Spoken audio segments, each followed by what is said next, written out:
Et je m'attends à ce que ces choses se produisent dans les prochains 5 à 10 ans ou 10 à 20 ans. D'accord, je ne connais pas le délai, d'accord? Mais je m'attends à ce que ces choses se produisent. D'accord, la première chose qui va se produire dans le monde occidental est le déclin de la démocratie et de la liberté. Alors, souvenez-vous, dans le bon contexte, la société est démocratique, ouverte et méritocratique.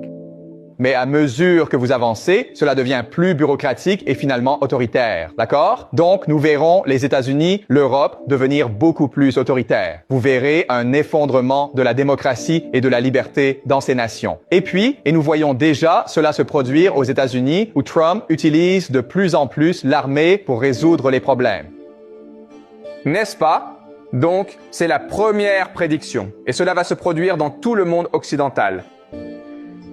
Deuxième chose, c'est l'effondrement économique.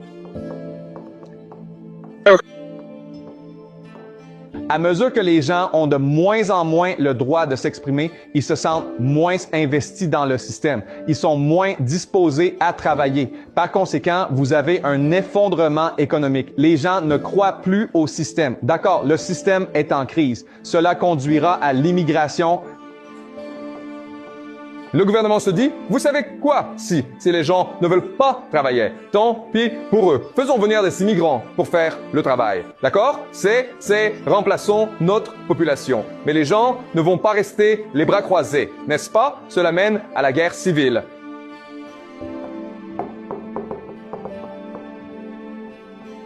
Les gens s'entretuent maintenant dans les rues et le gouvernement se dit, vous savez quoi? Si nous continuons à les laisser se battre, ils finiront par venir après nous. Alors ce que nous allons faire, c'est les envoyer dans ces guerres stupides et inutiles à l'étranger. D'accord? Donc maintenant, vous avez des guerres stupides.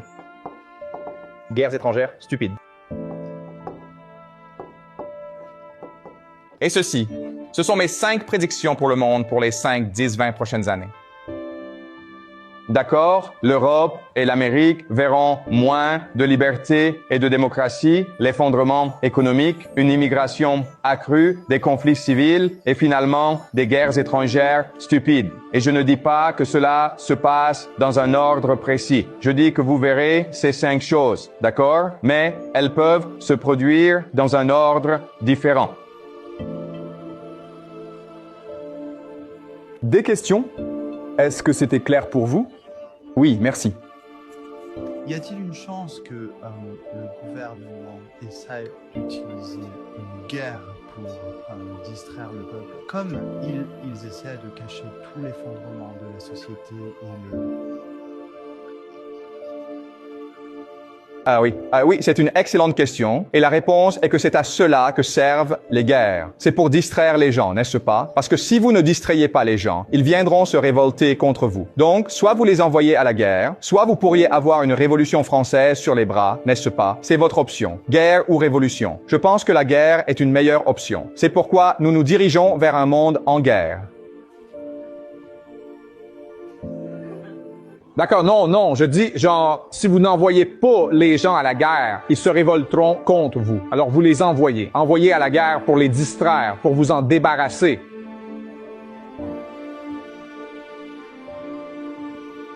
D'accord, il n'y a pas de bien ou de mal ici. D'accord, les gars? D'accord, très bien. D'accord, je m'excuse, d'accord? Mais une chose que vous apprendrez dans mon cours, c'est qu'il n'y a pas de bien ou de mal. Il n'y a pas de logique. D'accord? Ce n'est pas comme « c'est immoral d'envoyer des gens à la guerre ». Je le sais, merci beaucoup, d'accord? Mais j'essaie de vous expliquer comment le pouvoir fonctionne. C'est le thème de ce cours. J'essaie de vous expliquer comment les personnes au pouvoir pensent et se comportent. D'accord? Et encore une fois, je continue de le dire, je ne sais pas si j'ai raison, mais ce que je fais, c'est que je présente une théorie, un modèle que nous pouvons utiliser pour faire des prédictions. Et si ces prédictions se réalisent, si cela se produit réellement, alors notre modèle a une certaine précision. D'accord? Nous devrons affiner notre modèle, mais il a une certaine précision. Mais, si demain, Trump, Poutine, se réunissent et disent « Soyons les meilleurs amis », alors j'ai tort.